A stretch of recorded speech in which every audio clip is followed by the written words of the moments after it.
Bapak Ibu hadirin, di dalam hati manusia itu ada khotir, atau yang lebih jelas kita maksud ikhya, ada dua, ada khotir minasyaiton, ada khotir minallah biwasilatil malaikah. Kalau bahasa hikam mengatakan warid, ada warid minasyaiton, ada warid minallah. Ono kerentek karep sangka setan, ono karep kerentek sangka Gusti Allah. Wis sampean njaluk sing luwih mudah teko ndi? Teko Jawa.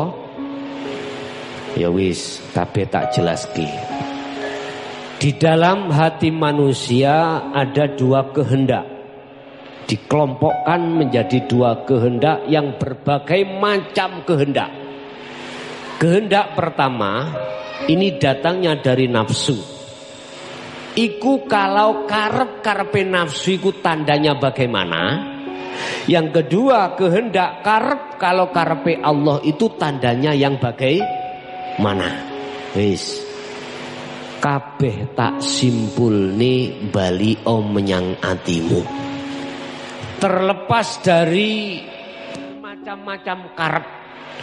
Manakala karep di dalam hatimu, terus hatimu ikut duduk di takholli, karep apapun itu syaiton. Ini bahasa proses lho Pak ya. Bahasa proses.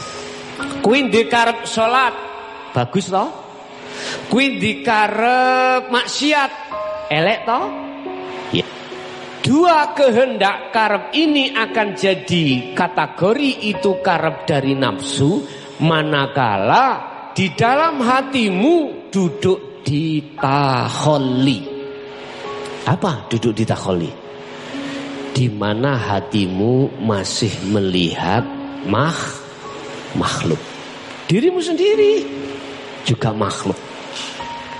Walaupunlah Anda sholat yang dikatakan baik, di situ disimpulno menjadi karepe nafsu. Pandang sudut hakikat lho Pak ya, bukan syariat. Bukan. Imam Ghazali mengatakan hal itu warid, apa jenenge napa mangkok wae nek hikame warid. Apa mau? Khotir. Hal yang seperti itu dikatakan nafsu. Cuman di dalam ikhya di situ tidak dijabarkan seperti apa yang saya katakan. Mandangi mek ngeten. Pandangan syariat kalau apik sangka Allah, kalau elek sangka setan. Diterjemahno munggah titik. Ketika saat kau berkehendak seperti itu, terus hatimu duduk di takholli, maka sucikanlah. Ora dijabarne sucikanlah iku harus berbuat tajalli ngene mboten. Sucikanlah dengan tafakur Anda, maka akan ketemu maksudnya adalah tajalli. Di dalam ikhya pun juga di dalam syarhul hikam pun juga begitu, namanya warid. Terbatas olehnya mentafsirkan atau memaknai. Kesempurnaan itu akan berlaku dan datang manakala hatimu mau bertafakur di situ. Yang kesimpulannya di situ sampai tuntas. Kalau hatimu itu masih mandang makhluknya itu masih kebuku, warid utawa khotir syaiton, pandangan hakikat. Sekalipun kau niki berangkat maksiat, sebab dalam satu keterangan manakala Allah menetapkan satu ketetapan takdir pada dirimu ya ahli syuhud al-arifun fana'uhu binafsih, pasti dalam hatimu hei orang-orang yang arif, orang arifun adalah orang yang ma'rifat melihat Allah, itu tidak memandang dirinya yang berperan, sudah fana. Lah ini termasuk minallah. Paham ya? Jadi tengere mek ngeten tok. Hatimu itu duduk di mana, taholli apa ditajalli? Kalau ditajalli, sekalipun ini hal-hal miturut syariat iku dikategorikan sebagai maksiat, tetap iku minallah. Dan gak mungkin hatimu bermaksiat, gak mungkin. Hatimu selalu taat. Niki wonten keterangan 4 waktu.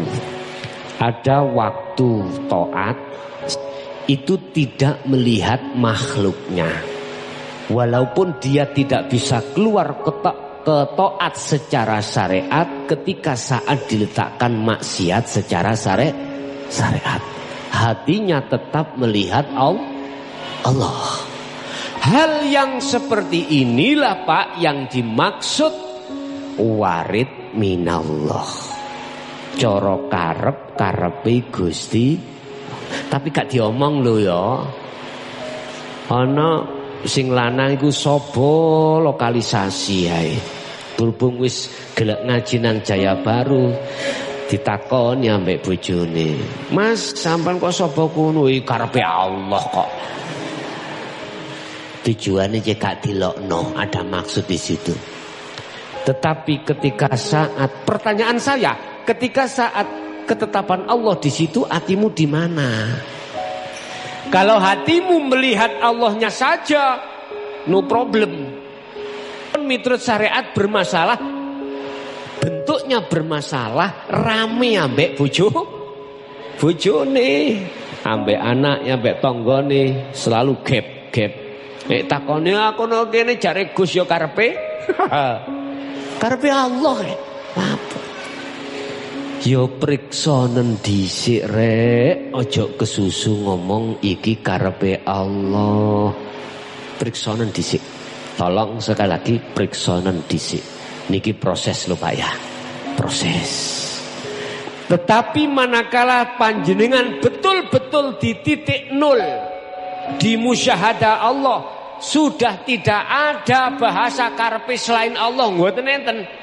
Nafsu setan wis tidak ada.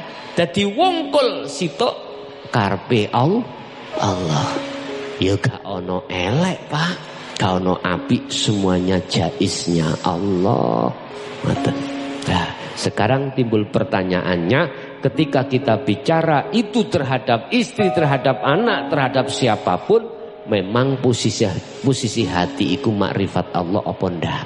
Nek boten, kok kita berani mengatakan itu kabeh karepe Allah, mesti ada maksud supaya cekak dilokno. Wow, lah wis niki sampean maknani dhewe bahasa ngeten iki. Nggih. Saged dipaham nggih? Nggih.